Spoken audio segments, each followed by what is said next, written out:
फिलिस्तीनी क्षेत्र से लगातार विस्फोटक भरे गुब्बारों से हो रहे हमलों के जवाब में इजरायल ने गाजा पट्टी पर हमास के ठिकानों पर गुरुवार सुबह हमले किए हैं। सेना ने कहा है कि उसने हमास के नौसैनिक बल द्वारा इस्तेमाल किए जाने वाले एक स्थान, भूमिगत बुनियादी ढांचे और अवलोकन चौकियों को निशाना बनाते हुए एक के बाद एक हमले किए हैं।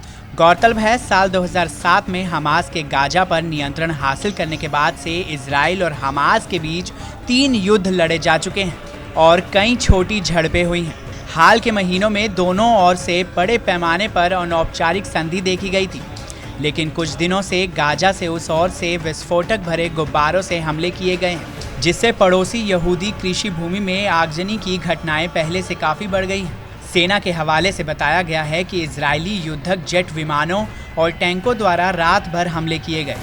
दूसरी ओर इजरायल के रक्षा मंत्री ने नए जासूसी उपग्रह के सफलतापूर्वक प्रक्षेपण की घोषणा की है, जिसके बारे में अधिकारियों का कहना है कि इससे क्षेत्र में खतरों की निगरानी करने में मदद मिलेगी। इजरायल में करीब 2 दशक से इस तरह के उपग्रह प्रक्षेपित किए जा रहे हैं और ओफेक 16 इसी जासूसी बेड़े में शामिल हो गया है। इजरायल के अधिकारियों ने खास तौर पर किसी खतरे का नाम नहीं लिया। ईरान और इजरायल में पुरानी शत्रुता है और ये इस्लामिक रिपब्लिक पर परमाणु हथियार विकसित करने की कोशिश का आरोप लगाता रहा है। मंत्रालय की ओर से कहा गया है कि उपग्रहों के सभी समूहों का इस्तेमाल देश के लिए किसी खतरे की निगरानी करने में किया जाता है। जैसा कि आप जानते हैं कि कभी ये खतरा बहुत दूर होता है तो कभी बेहद नज़दीक। इसके लिए लगातार निगरानी की ज़रूरत होती है। इजरायल ने हालांकि इस बात की पुष्टि नहीं की कि अभियान में अभी कितने उपग्रह शामिल हैं, लेकिन मंत्रालय ने कम से कम 2 ओफेक 5 और ओफेक 11 का जिक्र किया है। इन दोनों का प्रक्षेपण साल 2002 और 2016 में हुआ था। फिलहाल के लिए इतना ही।